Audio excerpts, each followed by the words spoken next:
Welcome to another edition of Cranky Gun Reviews. This is yet another installment in my series on rifle and pistol pairings. I think this is part 7 in rifle and pistol pairings. And for today's rifle and pistol pair, what I have is my 1947 year of manufacture Underwood M1 Carbine in caliber .30 carbine, and my vintage 1927 Smith & Wesson Military and Police 38 Special, which is also known as a Hand Ejector or Hand Ejector 38 Special. Now, this pairing was a little bit more difficult than some of the other ones. The reason being, I originally wanted to pair the M1 Carbine with the 1911. But the challenge in doing that was, historically, the M1 Carbine was supposed to be a replacement for the 1911 for rear echelon troops or support troops, or maybe people that were in helicopters and they needed a lighter weapon that was quicker to fire.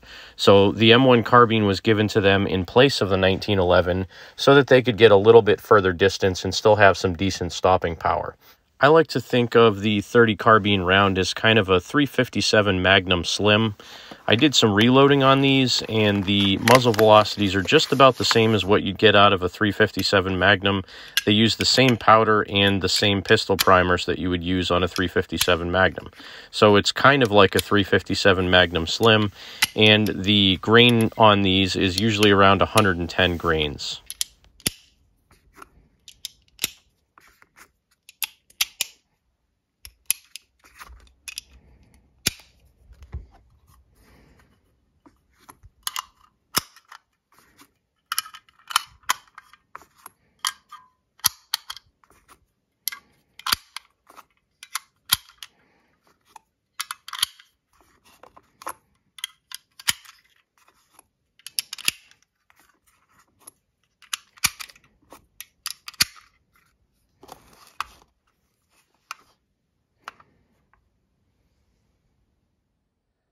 Now again, the pistol I chose for this pairing is my vintage 1927 Smith & Wesson 38 Special. I believe this was called the Military and Police 38 Special, or the 38 Hand Ejector. And this was a police trade-in. You can see here NPD number 8, and it has MJ Breen on the bottom of the stocks. This supposedly was a police trade-in from the Northbridge, Massachusetts Police Department. I have friends that live in that town, so when I was told that's where it was from, I thought it was even cooler. This has been refinished with a new Parkerization finish on it. It does have a couple scratches here and there, but the thing's over 100 years old, so how can you complain about that?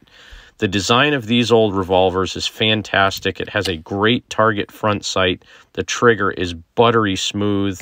The ejection rod, everything on this is just beautiful, and I love the wear of the stocks.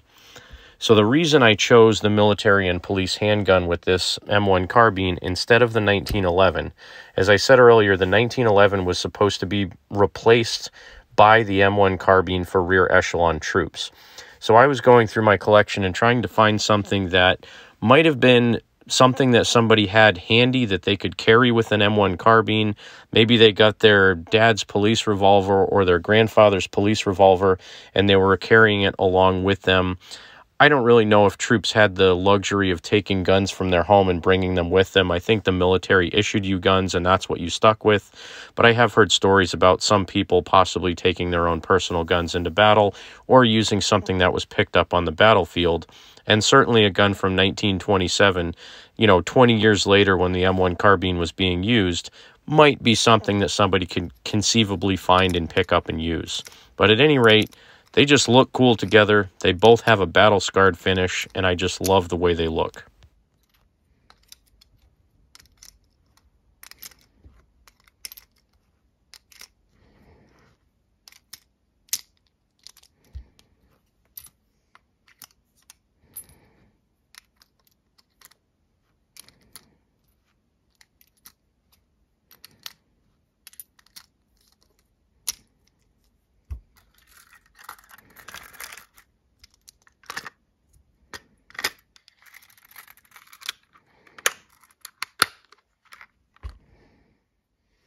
Now, having a gun that's over 100 years old, you really can't get an understanding on how smooth this is unless you've handled one.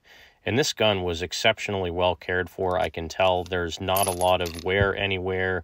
There's no flame cutting on the top of the back strap. So even though this was a police gun, it probably only got maybe fired a couple of times a year for target practice or qualification or something like that. I can just imagine, you know, a beat cop carrying this around on his hip in a leather holster back in the 1920s and 30s, chasing after criminals in the streets. But, you know, for all intent and purposes, it probably wasn't used that much, but it probably had crummy finish on it, and that's why it was refinished. I did a full video on this M1 Carbine a little bit while back, and I gotta say, I waited probably 3 years to buy one of these, and I had looked at some Inlands, I had looked at some Universals and some other brands that were just either really, really beat up or not really worth the amount of money that they were going for. I had looked at a couple of the Universal M1 carbines that are made in Florida, and I had heard mixed results about those. If you got the really early ones, they were basically mil-spec guns, and they were just put together with military parts. The later ones, which are the ones that I had seen, even though they were really cool, they always had like a metal handguard on them with holes in it for ventilation and stuff like that. They looked really, really cool.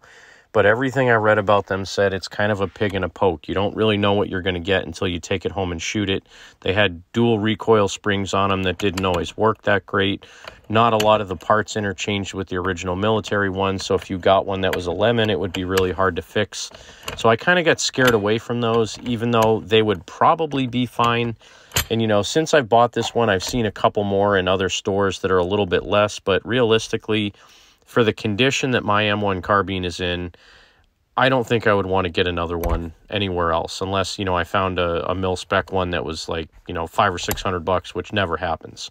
Mine is in exceptional condition. And again, just the way these two guns look, they both look slightly battle-scarred. They look like they've been carried, but they've been well cared for.